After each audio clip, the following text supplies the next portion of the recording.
우리가 어릴 때 가지고 놀던 장난감 중에 하나가 있어요. 오뚜기입니다. 오뚜기는 어느 곳에 던지든지 일어납니다. 여러분 주저앉은 적 봤어요? 일어나요. 왜 일어납니까? 그 속에 쇠담아가 있어요. 쇠 구슬이 있어요. 중심을 잡아줍니다. 어느 목사님은 결혼 주례를 하실 때마다 신혼부부에게 오뚜기라는 선물을 주셨어요. 왜 이 장난감을 주십니까? 장난감이 아닙니다. 이 세상에 부부로 살아가는 그분이 경상도 목사님이신데, 때론 부딪혀서 다툴 수도 있고 역경에 넘어져 주저앉을 수도 있어요. 그때마다 다시 일어서는 법을 배우기 위하여 이 선물을 주는 것이라고. 본인도 좋고 그대도 좋아야 돼요. 여러분, 우리 남리 장로님은 그냥 여러분 저렇게 잘 나가는 가수도 어려움이 있었고 죽을 고비도 있었고 월남에 가서, 그리고 또 그냥 어떤 깡패한테 그냥 만약에 1cm만 차이 났어도 여러분 돌아가실 뻔했어요. 근데 우리가 지금 살아있잖아요. 여러분 힘들었어도 여러분 살아있잖아요. 살아있으면 일어나시기를 바랍니다. 오뚜기 정신으로 일어나라 이 말입니다. 여러분, 그 목사님은 오뚜기 선물을 줄 때마다 요 성령 구절을 써놨다고 그래요. 자, 잠언 24장 16절 시작. 대저 의인은 7번 넘어질지라도 다시 일어나려니와 악인은 재앙으로 말미암아 엎드러지느니라. 우리 인생이 뭐냐면 장애물 넘기 게임과 같아요. 하나의 고비를 넘기면 이제 다 순탄할 줄 알아요. 또 고비가 또 있어요. 아이고, 원수 넘어 고비, 원수 넘어 재난. 이 경기 지나고 나면 편탄한 건데 또 나중에 또 고비가 또 있는 거예요, 여러분. 그럼에도 불구하고 뭐라고 그러냐? 오늘 잠언서는 뭐라고 그러냐? 그럼에도 불구하고 다시 일어나라, 일어나라, 일어나라. 어떻게 일어날 수 있을까요? 오늘 본문이 이 사실을 말씀하기, 미루는 자는 일어나지 못한대요. 지혜로운 자, 슬기로운 자가 일어날 수 있다는 것입니다. 여러분 7번 아니라 70번을 넘어져도 700번을 넘어져도 우리가 일어나면 되는 것입니다. 주님의 손을 붙잡고 일어나면 되는 것입니다. 어리석음을 버려야 되는 거예요. 그래서 첫째는 어리석은 것을 반복하지 말고 슬기로운 것을 반복해라. 슬기로운 것을 반복해라. 여러분, 왜 우리가 어리석음을 반복합니까? 미련하니까 지혜롭지 못해서 그래요. 아니면 게을러서 그래요. 나태해서. 잘못 판단하는 사람입니다. 이 사람은요, 그 마음속에 자기 생각으로 가득하 있어요. 오늘 본문에 보니까요, 미련한 사람의 몇 가지 특징이 열거되어 있는 대로, 자, 잠언 26장 1절 같이 보실까요? 시작. 미련한 자에게는 영예가 적당하지 아니하니 마치 여름에 눈 오는 것과 추수 때 비 오는 것 같으니라. 여러분, 미련한 사람 얼마나 답답해요. 여름에 눈이 온다니 이거 말이 됩니까? 여러분, 타작을 할 때 비가 오면 되겠습니까? 말이 안 되는 거죠. 이 지나치게 명예를 추구하는 사람, 지나치게 어울리지도 않는 과도한 명예를 추구, 막 자기를 드러내려고 하는 사람 말이에요. 여러분, 옛날에는 노비가 있었어요. 노예가 있었어요. 옛날에는. 근데 시골 머슴이 들고 있어야 할 것은 뭐가 있어야 됩니까? 명인, 또 장인, 명장, 달인, 이런 칭호를 가지고 있어야지. 그냥 시골 옛날에 노비가 주는 대로 다 모자를 쓰면 되겠습니까? 명예박사 준다고 다 쓰면 되겠습니까? 안 되죠. 저도 명예박사를 몇 개 받은 사람인데, 아이고, 얼마 전까지만 해도 어느 학교에서 제발 좀 명예박사 좀 받아달라고. 저는 받을 수가 없습니다. 안 됩니다. 제가 주제를 알아야죠. 아닙니다. 조건 없습니다. 받아주세요. 여러분, 텀을 주고 받아야지. 너무 자주 받아도 그렇지 않습니까? 그래서 여러분, 거절을 하고 사절을 해왔습니다만은 잘했죠, 여러분. 저 안 받으니까 우리 권사님이라 받으라고. 어떤 데서는 아예 안 갔는데도 불구하고 외국에서 명예박사 학위를 보내요. 우리 정원사님 명예박사를 2개 받았는데 더 이상 받지 마세요. 미루는 사람은요, 명예만 좋아하는 게 아니라 입도 거친대요. 입이 거칠어. 자, 잠언 26장 2절입니다. 시작. 까닭 없는 저주는 참새가 떠도는 것과 제비가 날아가는 것 같이 이루어지지 아니하느니라. 여러분, 우리가 예수 그리스도 안에 있으면요, 그 어떠한 저주, 그 어떠한 뭐 악담, 험담, 이거 다 소용없습니다. 다 그거 아무 까닭 없어요. 뭐 같아요? 제비가 떠들고 참새가 떠드는 것과 똑같아요. 누가 다 욕한다고 좀 신경 쓰지 마세요. 그 옛날에 막 미신이 있었잖아요. 막 미신. 그 우리 정원사님은 일반 불신자도 전도했지만 막 무당들도 많이 전도해가지고 무당이 쓰는 기구들을 다 불태워버리고 발로 짓밟아버렸어요. 그만큼 담대하셨다는 거죠. 왜냐? 그 모든 점쟁이들도 무서워해요. 자기가 섬기는 영감님 할아버지가 자기를 노여하고 자기를 저주할까 봐서 그 끄떡없다. 예수만 믿으면 된다. 여러분, 예수 안에서 모든 생명의 법이 있는 줄로 믿습니다. 오늘 본문도 저주를 뭐라고 하냐, 떠드는 참새와 저 전봇대에서 우는 제비와 같다는 것입니다. 옛날 여러분 시골에서 제비가 어디다 집을 짓습니까? 처마 밑에다가 집을 짓잖아요. 제비집도 안 봤어요? 포천에도 옛날에 지었잖아요. 기와집에다. 근데 우리 집 참새는 너무 방정 맞아가지고 처마 좀 안쪽에다가 집을 지어가지고 똥을 싸먹고 마당으로 떨어져야 되는데, 뚫방으로 떨어져야 되는데, 뚫방 아세요? 우리 마루에다 떨어지는 거예요. 이놈 뭐 방정 맞은 제비가 똥을 쭉 빨래줄에 가서 쌀려. 집 앞에 싸니까 마루에 떨어질 거 아니겠어요? 그럼 우리 어머니는 제비똥을 치울 때마다 저런 썩을 놈은 제비 그냥 우리 아버지가 또 그냥 뭐 해줄 게 없어가지고 그것밖에 보다는 지게작대기로 가서 제비집을 싹 갖다 헐어버리는 거예요.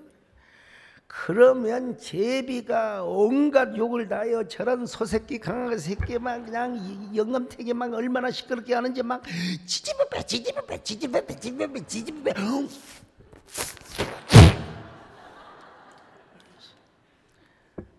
근데 아무 일도 없어요. 이듬해에 무슨 박씨를 가져온 일도 없고, 아무리 제비가 욕을 해도 한나 잘라 욕하다가 다시 부지런히 이쪽 처마에다가 다시 집을 짓고 알을 낳고 새끼를 갖더라고.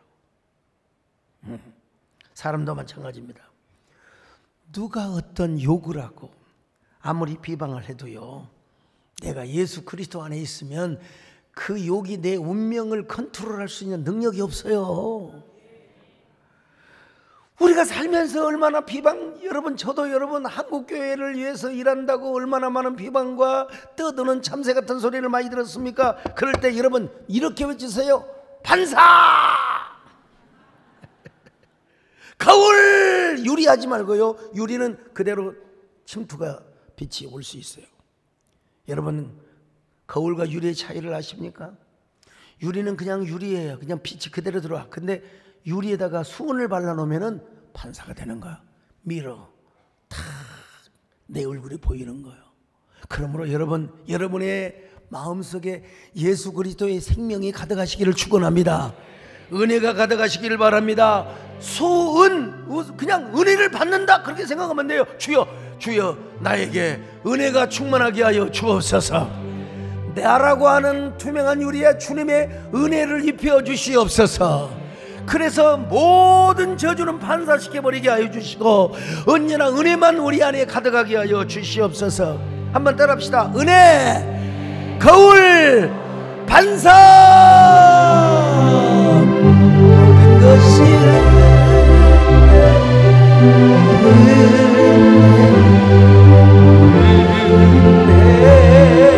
하나님의 내 삶에 당연한 없었던 것이 은혜였어. 여러분도 남 욕하지 마세요. 욕하는 내 입만 추잡해지고 거칠어지는 거예요. 여러분 이런 미련한 사람에게는, 이런 조악한 사람에게는 뭐가 약이냐? 자, 한번 26장 3절 보실까요? 시작. 말에게는 채찍이요 나귀에게는 재갈이요 미련한 자의 등에는 막대기니라. 결국은 미련한 자, 말이 됐든 고집이 센 사람이 됐든 간에 막대기 회초리가 필요하다는 것입니다. 예. 아무리 일을 잘하는, 잘 달리는 말도 여러분 회초리로 때려야 더 잘 달리게 되는 거예요.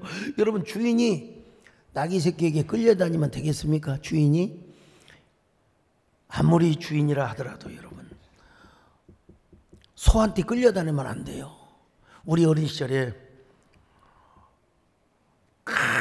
힘센 황소가 있어요.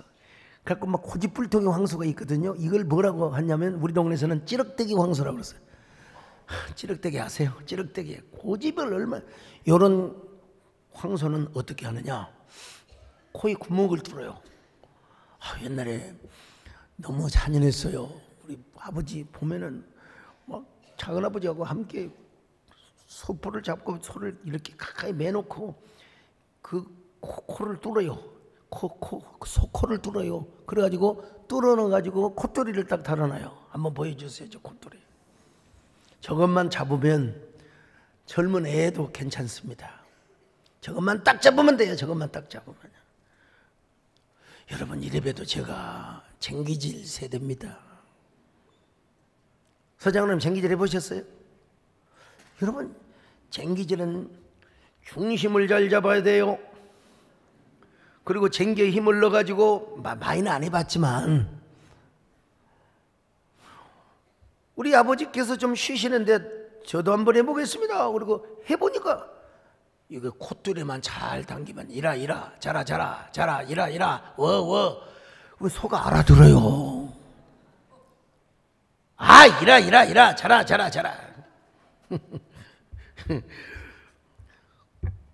절대로 콧뚜리만 잡으면 여러분, 황소가 어떻게 할 수가 없는 거예요. 그런 것처럼 여러분, 우리가 미련한 사람을 이기는 건 간단하다는 겁니다. 말려들지 말아야 된다는 거예요. 끌려가지 말아야 된다는 것입니다. 오늘 4절은 뭐라고 말씀합니까? 미련한 자리에 한 말, 그 말 자체에 대꾸도 하지 마라. 끌려가지 마라 이거예요. 혹시 대꾸할 일이 있으면 간단하게 해라 이 말이에요. 간단하게. 미련한 자라 알아들을 수 있을 정도로 간단하게 말하라. 자, 26장 5절입니다. 시작. 미련한 자에게는 그의 어리석음을 따라 대답하라. 두렵건대 그가 스스로 지혜롭게 여길까 하노라. 우리 주변을 보면 참 미련한 사람이 있습니다. 미련한 사람. 주인에게 공로를 막 돌려드려야 되는, 지가 모든 영광을 가로채요.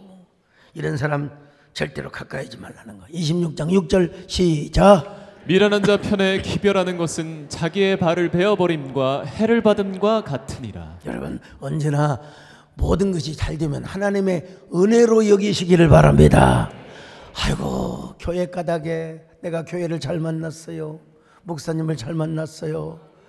우리 교회 나와서 이런 복을, 이렇게 말할 줄 알았어요. 내가 원래 운이 좋은 사람이니까. 안녕하시오? 나봐요. 그러지 마시고 여러분, 격이 있으셔야지요. 다 하나님 은혜입니다. 목사님 만나서, 우리 세대께 만나서 이렇게 하나님 은혜로 이렇게 복을 받았습니다. 그런 사람에게 하나님께서 은혜를 주시는 것이지. 잠언 26장 8절로 10절.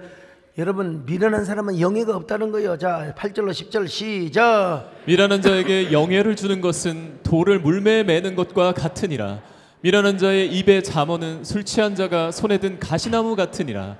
장인이 온갖 것을 만들지라도 미련한 자를 고용하는 것은 지나가는 행인을 고용함과 같으니라. 그러니까 결국 무슨 말이냐? 미련한 자 가까이 하지 마라. 쓰지도 말아라 이 말이야. 고용하지도 말아라 이 말이야. 누구를 만나냐? 지혜자를 만나야 된다. 여러분, 지혜자의 원형이 누굽니까? 근원이 누구이십니까? 예수 그리스도가 아닙니까? 오늘 여러분이 누구를 만나러 왔어요? 예수님을 만나러 왔습니다. 물론 예수님 어디나 계시지만 오늘 예수님께 예배하러 이 자리에 온 줄로 믿습니다. 중국 양나라의 유엽이라는 학자가 있었습니다. 문심조룡이라는 책을 썼어요. 문심조룡. 그 책을 통해 언어는 마음의 소리요 문자는 마음의 그림이라 이런 말을 했어요. 문심은 여기서 문학 창작이나 문학 감상, 문학 비평 등을 하는 마음의 전체적인 움직임을 문심이라고 해요. 언어를 매개체로 해서 모든 예술 활동의 정신, 감정, 영감의 매개체를 이루는 게 이게 문심이야, 문심. 예. 여러분 아무리 좋은 곡이 있어도 좋은 가사를 만나지 못하면 안 됩니다. 예. 좋은 가사를 만나야 좋은 곡이 나오는 거예요. 조룡이란 말은 무슨 뭐냐? 문학이 언어 예술이고 언어 예술이 추구하는 것은 미적 가치라는 것에 근거한 뭐야? 한마디로 상징적인 용어인데 용을 우리는 기독교인들은 별로 용을 별로 싫어하지만 옛날에 중국에서는 뭐 용이 최고였죠. 용을 조각하는 이러한 그 심정으로 문학을 구상하고 창작하는 전 과정에 있어서 세심한 주의력과 기교력 이걸 가리켜서 조룡이라고. 조룡. 문심 플러스 조룡. 유엽은 이런 창작 활동을 위해서는 뭘 해야 되느냐? 많은 책을 봐야 된다는 거예요. 많은 책을. 그리고 좋은 음악을 많이 들어야 된다는 거예요. 1000개의 곡조를 다룬 이후에야 음악을 알게 되고 그리고 1000개의 칼을 본 후에야 명금을 알게 된다는 겁니다. 예. 1000개의 곡조를 들어야 한 곡이 나올뚱말뚱할 정도로 여러분 음악이 탄생이 된다는 거예요. 1000개의 명금을 봐야 어느 것이 명금인가를 알게 된다는 겁니다. 우리가 잘 아는 소설가 이문열 씨도 소녀시절 문심조룡을 읽고 문심조룡이 자신의 어떤 인문학의 기본이 되었다는 글을 본 적이 있습니다. 유엽은 어떤 사람이 지혜로운 사람이 되고 어떤 사람이 좋은 사람이 되느냐 책을 많이 본데 오늘 아까 잠깐 제가 좀 엘보우가 아파가지고 우리 김홍선 장로님을 제 방으로 모셨는데 계속 한의사이지만 계속 연구하신대. 계속 공부한대요. 계속 공부한대. 어떻게 공부합니까? 다 이렇게 연구를 계속 하신다는 거예요. 네. 그래서 우리는 계속 연구하고 책을 보고 그렇게 해야 되는데 세상에서 가장 다독을 하다 보면 어떤 책이 베스트인가를 알게 되는 거 우리는 경험적으로 알잖아요. 여러분 인류의 역사의 최고의 베스트셀러가 무엇인 줄 아십니까? 바로 성경입니다. 어느 고전이 성경보다 많이 맹자가 많이 나갔습니까? 논어가 많이 나갔습니까? 여러분 성경보다 베스트가 없습니다. 성경이 가장 위대한 베스트셀러인 줄로 믿습니다. 여러분 믿거나 말거나 여러분 역사적인 팩트니까 여러분. 근데 성경을 읽고 듣고 또 쓰고 하다 보면은 시편 119편 103절의 말씀이 내 말씀이 아닐 수가 없어요. 한번 같이 읽어봅니다. 시작. 주의 말씀의 맛이 내게 어찌 그리 단지요 내 입에 꿀보다 더 다니다. 주의 말씀의 맛이 어찌 그리 내게 단지요. 어찌 그리 내게 단지요. 공자님께서도 원래 처음부터 신동이 아니었답니다. 여러분 공자도 그에 져서 논어 수리편에서 자기가 원래는 생애지지자가 아니었다고 고백하고 있습니다. 여러분. 그는 온고이지신을 좋아해서 옛것을 통하여 새것을 배웠다는 겁니다. 거기 보면은 4가지의 그 지지자가 있어요. 하나는 생애지지. 처음부터 아주 체득한 분이 유일하게 한 분 계세요. 그분은 예수님이십니다. 여러분 하나님 아들로 오셨기 때문에 공자님도 처음에 생애지지하지 않았다는 거예요. 예. 그런가 하면 이제 학이지지. 공자님은 이제 학이지지에서 배워서 잘하는 사람이죠. 근데 이제 권위지지자가 있어요. 권위지지. 어려움이 닥쳐서 그걸 통해서 깨닫는 사람. 이것도 훌륭하죠. 그런데 어려움이 닥쳐도 배우지 않는 사람이 있어요. 권위불학자. 권위불학자. 공자는 이 권위 불학자를 가리켜서 어쩔 수 없이 이 사람은 하급 인생을 살아갈 수밖에 없다는 거예요. 노름 좋아하고 빙 좋아하고 도박 좋아하고 그래갖고 좀 미련한 사람이 되어서 어쩔 수 없이 이 사람은 불행한 삶을 살 수밖에 없다는 것입니다. 오늘 여러분, 우리는 연약한 사람이 될지언정 어리석은 사람이 되지 마시기를 바랍니다. 여러분, 지혜자가 되시기를 바랍니다. 지혜자는 뭐예요? 어려워도 주님의 옷길을 붙잡는 사람입니다. 어려울수록 완전하신 주님을 붙드는 사람입니다. 여러분, 언제나 주님의 은혜를 붙잡으시기를 바랍니다. 어리석지 마시고 주님의 옷자락을 빨리빨리 후딱후딱 잡는 저와 여러분 되시기를 바랍니다. 주여, 우린 연약함, 우린 오늘을 힘겨워합니다. 주 뜻 이루며 살기 부족함. 주여, 우린 연약함, 주여, 우린 넘어집니다. 주여, 우린 넘어집니다. 오늘 하루 또 실수합니다. 주의 큰 힘을 죄인입니다. 우린 주만 바라봅니다. 한없는 주님의 은혜 온 세상 위에 넘칩니다. 가릴 수 없는 온 땅 위에 충만합니다. 주님만 이기리오니 우린 그 길 따라 삽니다. 그날에 우리 이루신 주는 완전합니다. 두 번째로 지혜로운 사람은 실패를 통해서, 실패 위에서 오히려 계속 승리하는 법, 일어서는 법, 이기는 법을 배우게 된다는 거예요. 오늘 본문에서 직접적인 구절은 없지만 반추에서 볼 때, 투사에서 볼 때 이런 교훈을 줍니다. 미련한 자가 누구예요? 배우지 않는 자거든요. 계속 어리석은 일을 반복하는 자거든요. 그런데 지혜로운 자는 반대로 뭐예요? 어리석음을 절대로 반복하지 않아요. 오히려 실패를 딛고 일어나서 실패를 통하여 교훈을 받게 되는 거예요, 여러분. 예. 일본의 도쿄대 하타무라 요타로 교수가 인류 역사에 처음으로 실패학이라고 하는 강의를 한 거예요. 실패학이라는 강의. 그거는 실패를 딛고 일어서는 써먹는 실패학이라는 책을 통해서 실패가 뭐냐? 말 그대로 실패의 경험에서 성공의 비결을 찾는 방법이래요. 이 세상에 실패를 경험해 보지 않는 사람이 없다는 겁니다. 다 실패했어요. 우리 최정영 장은 모든 게 다 형통하셨습니까? 다. 오늘 실패를 경험할 때 그 실패에서 새로운 창조의 비법을 찾게 된다는 겁니다. 그래서 실패를 해서는 안 된다거나 나쁘다고 생각하지 말고 실패한 다음에 어떻게 내가 창의적인 감각으로 어떻게 내가 승리를 할 것인가, 이걸 창조 경영하라는 것입니다. 이게 뭐냐? 실패학이라는 거예요. 실패에는 두 종류가 있대요. 하나는 나쁜 실패, 또 하나는 좋은 실패가 있어요.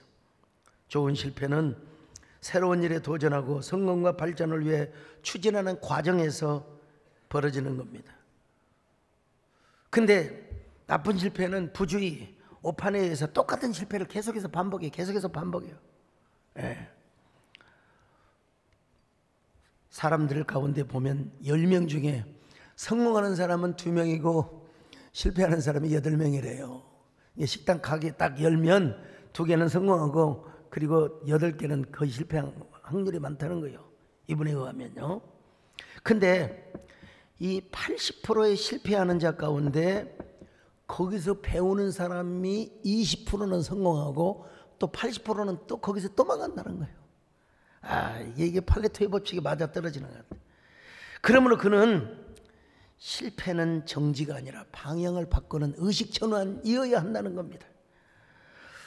누구나 어떤 일을 할 때, 여러분 내가 할 때 10가지 중 8가지는 실패할 확률이 많다는 겁니다. 예. 그렇지만 그 실패 속에서 다시 성공할 수 있는 비밀이 보이게 된다는 거예요. 그걸 붙잡을 때 우리는 다시 마침내 여러분 성공하게 된다는 겁니다. 깨달아지면 아멘합니다. 1948년 옥스퍼드 대학에서 영국의 전 수상이었던 위스턴 처칠, 이 사람을 모르는 사람이 누가 있겠습니까? 영국에서 제일 좋은 옥스퍼드 대학에서 강연 주제가 뭐였냐? 성공의 비결. 영국에 뭐 수상까지 했으니까 얼마든지 여러분 수상뿐만 아니라 뭐 세계를 이끄는 그런 지도자였죠. 입추의 여지가 없이. 그리고 기자들이 막 취재를 하려고 인산인해를 이뤘어요. 그는 성공 비결을 이렇게 이야기했답니다. 첫째는 절대로 포기하지 않는 것, never give up. 두 번째는 never give up. 절대로 포기하지 말아라. 우리 서정열 장로님이 never. 근데 이분은 또 한마디 더 있어요. 세 번째는 never give up. 절절절절포. 예. 지금 당장 하거나 영원히 안 하거나. 양찬일 씨가 쓴 책인데 여기 147805의 법칙이 있어요. 여러분 이게 무슨 얘기냐? 에디슨이 전구담 하나 발견하는 게 147번의 실패가 있었다는 겁니다. 라이트 형제가 비행에 성공하기까지는 세상에 805번의 실패가 있었다는 거예요. 최소한 이 정도의 실패를 경험하기 전에 실패했다고 말하지는 말라는 겁니다. 실패한 사람의 95% 이상이 중도 포기했대요. 중도 포기했대요. 여러분 저도요 젊었을 때는 만사형통하는 줄 알았어요. 와, 나에게 어떻게 오뚜기 정신이 있었는지. 합력하여 선을 이루고 안 되는 게 없었어. 다 됐어요. 진짜. 심지어는 여러분 아이 못난 부부 딱 목사님 저희는 아이가 없습니다. 안수기도 하면 바로 당장 몇 주 후에 연락이 왔어요. 아내가 드디어 입덧을 합니다. 결혼 10년째 14년째 나 진짜 뭐 이게 안 되는 일이 없어. 다 됐어. 근데 이게 나이가 먹으면서 교회가 커지면서 안 되는 일이 있어요. 지금도 애 못 낳는 사람이 2-3명 있습니다. 이거 하나님께서 저한테 좀 겸손함을 주시려고 하는지 모르겠지만은 아직도 제가 포기하지 않고 있습니다. never give up. 애 낳아야 될 텐데 제 기도 능력이 부족해서 죄송합니다. 목사님 이제 포기했어요. 나이가 있었어요. 아니 사라는 90세도 낳았어요. 포기하지 마세요. 참 제가 순수시대를 꿈꿨죠. 총회장 시절에 우리 한국교회 하나 되어야 됩니다. 기관부터 통폐합해야 됩니다. 아이고 소총회장님 하나 되지 않는데 무슨 이유가 있겠습니까? 열심히 빌어드리겠습니다. 근데 돌아서면 딴 소리 하고 있고. 참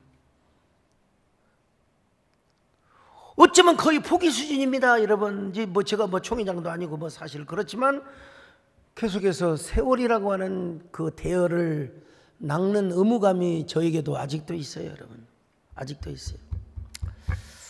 내가 멀쩡히 살아있는데 아직 기회가 오겠지, 하나님께서 때를 주시겠지 라고 하긴 하지만 여러분 양창일 씨는 그의 저서를 통해서 95%는 실패한 것이 아니라 중도 포기한 것이래요. 중도 포기한 것이래요. 그래서 넘어져도 다시 일어서는 법을 배우는 것이 인생이라는 것입니다. 여러분 나는 여러분 이 시인을 잘 몰랐는데 쭉 검색하는 과정에서 이 시를 제가 발견했어요. 서서 자는 말. 제목 자체가 시입니다. 서서 자는 말. 내 아들은 유도를 배우고 있다. 이때 동안 넘어지는 것만 배웠다고 했다. 넘어지는 것을 배우다니 네가 넘어지는 것을 배우는 이때 동안 나는 넘어지지 않으려고 길을 쓰고 살았다. 한번 넘어지면 그뿐 일어설 수 없다고 세상이 가르쳐 주었기 때문이다. 무슨 화려한 무슨 미사 언어가 있습니까? 잠들어도 눕지 못했다. 나는 서서 자는 말. 여기서 시가 됩니다, 여러분. 시가 여기서 탄생해요. 아들아, 아들아, 부끄럽구나. 흐르는 물은 벼랑에서도 뛰어내린다. 밤마다 꿈을 꾸지만 애비는 서서 자는 말. 이게 시입니다, 여러분. 기가 막히고 어떻게 이런 시를 썼는지 모르겠어요. 아들 여성은 유도를 배우는데 2해 동안 승리하는 비법만 배운 줄 알았더니 넘어서서 다시 일어나는 법을 배우더라는 거예요. 애비는 지금까지 남을 넘어뜨리는 법만 배워왔는데 지금까지 넘어지면 끝장이라고 생각했는데 우리 아들은 납법을 배우다니, 구르는 법을 배우다니, 넘어져서 다시 일어나는 법을 배우다니. 여러분, 난 유도 유자도 모릅니다. 근데 유도 쭉 보면은 뭐 엎어치기, 또 빗당겨치기, 어깨로 매치기, 발다리 후리기. 저는 저게 뭐 씨름도 배운 적도 없고 유도도 배운 적도 없지만 평상시 보통 사람들한테는 다리격이가 잘 들어가요. 근데 이제 진짜 선수한테는 안 되죠. 근데 우리 유성근 장로님도 호주머니에 손 넣고 있을 때는 제가 넘어뜨립니다. 눈밭에 호주머니에 딱 손 넣고 있을 때는 딱 그냥 다리 걸기만 딱 넘어가요. 손 안 넣으면 뭐 제가 완전히 그냥 넘어지겠죠. 우리 장로님께 물어보니까 유도는 남을 쓰러뜨리는 것도 중요하지만 함께 넘어지는 것도 중요하대요. 같이 넘어져야 돼요. 넘어지는 것이 굉장히 중요하다는 겁니다. 갖다 던져버리면 모르지만은 아버지가 놀랬다는 거예요. 세상에 넘어지는 것을 배우다니. 한 번 넘어지면 그뿐인 것을 세상이 그렇게 가르쳐줬다는 거예요. 여러분, 이 세상이 그렇게 우리를 냉혹하게 만들어주지 않습니까? 세워주려는 사람보다 막 비난하고 욕하고 막 그냥 온갖 그 가짜 뉴스를 생산하고. 여러분, 격이 있어야죠. 격이 있을 때 격려하는 문화가 생기게 되는 겁니다, 여러분. 우리는 절대로 이 세상에서, 우리 교회에서 남에게 격려하는, 우리 가만히 보면 우리 장로님들, 제가 지난 목요일 날 수련회 때 이런 강의를 했어요. 격의 시대에 격의 교회를 이루자고. 우리 김무기 장로님 어디 계시나? 이분은 보면은 꼭 이렇게 다니십니다. 내가 아까 부탁했어요. 그렇게 다니지 말고 이렇게 좀 다니세요.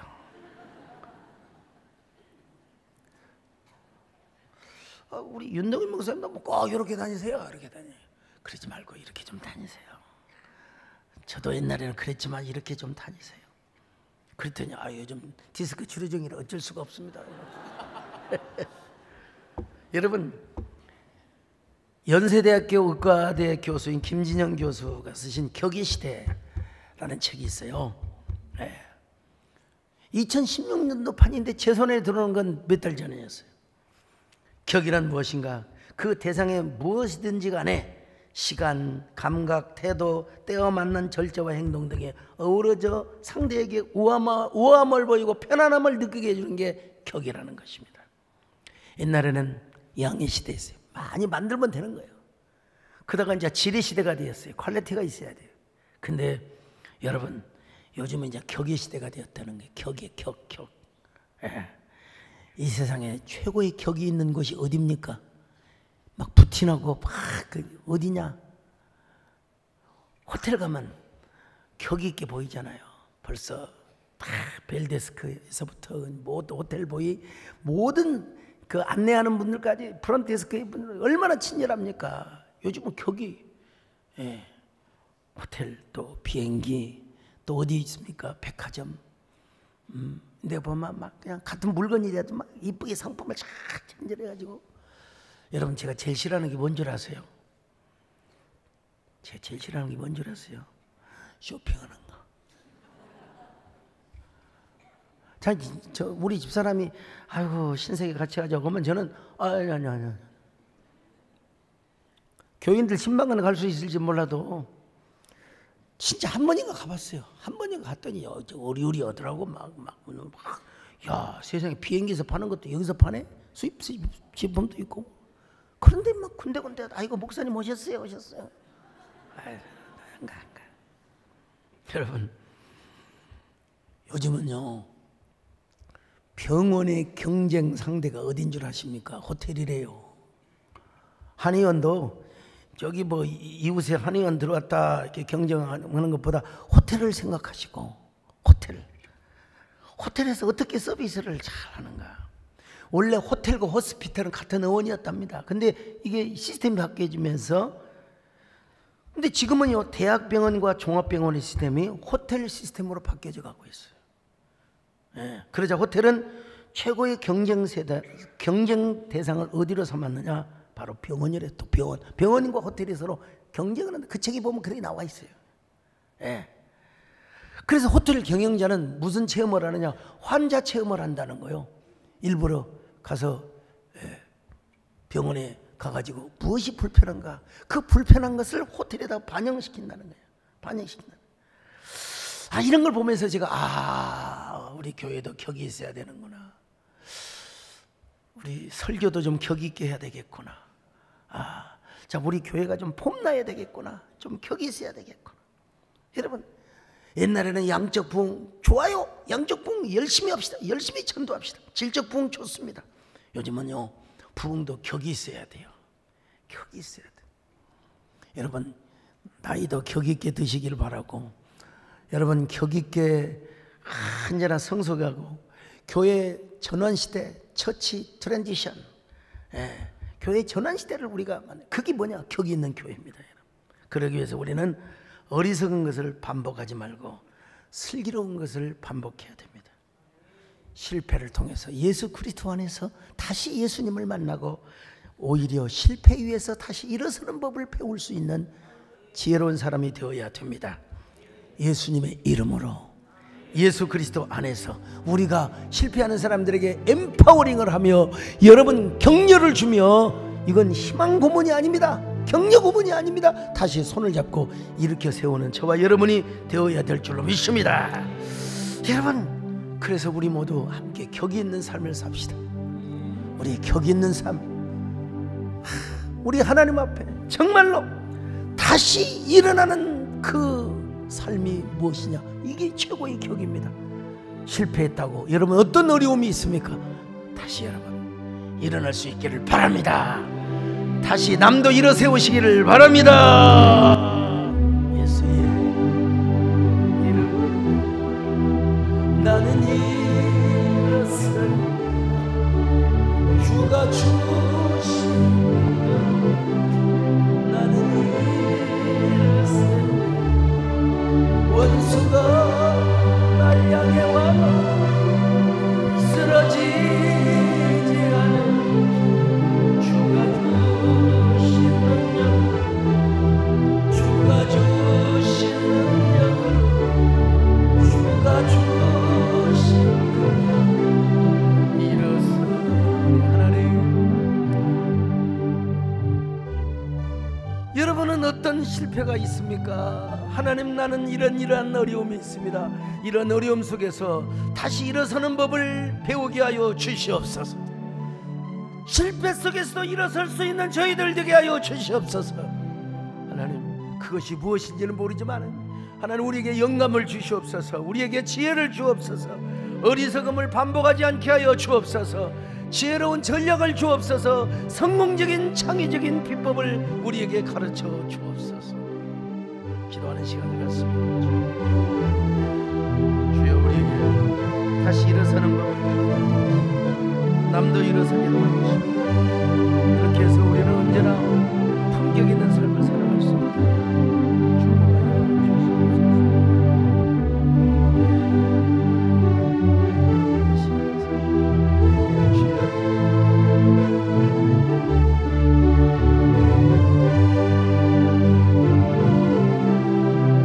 하나님 아버지 감사합니다. 우리가 인생을 살다 보면 실패하지 않는 데가 없는 적이 없는 것 같습니다. 누구나 실패를 경험해서 앞으로도 어쩌면 우리에게 실패가 있을지도 모릅니다. 그러나 그 실패 속에서 새로운 성공의 어머니, 새로운 창의의 하나님을 만나게 도와주시고, 우리가 7번을 넘어져도 다시 일어날 수 있는 힘과 도전 정신과 창의력을 허락하여 주시옵소서. 하나님, 다시 한번 주님의 옷자락을 붙잡고 일어서는 저희들 될 수 있도록 함께하여 주시고, 우리 마음에 평안을 주시고 우리 마음속에 화평을 주시옵소서. 예수님의 이름으로 기도드리옵나이다. 아멘.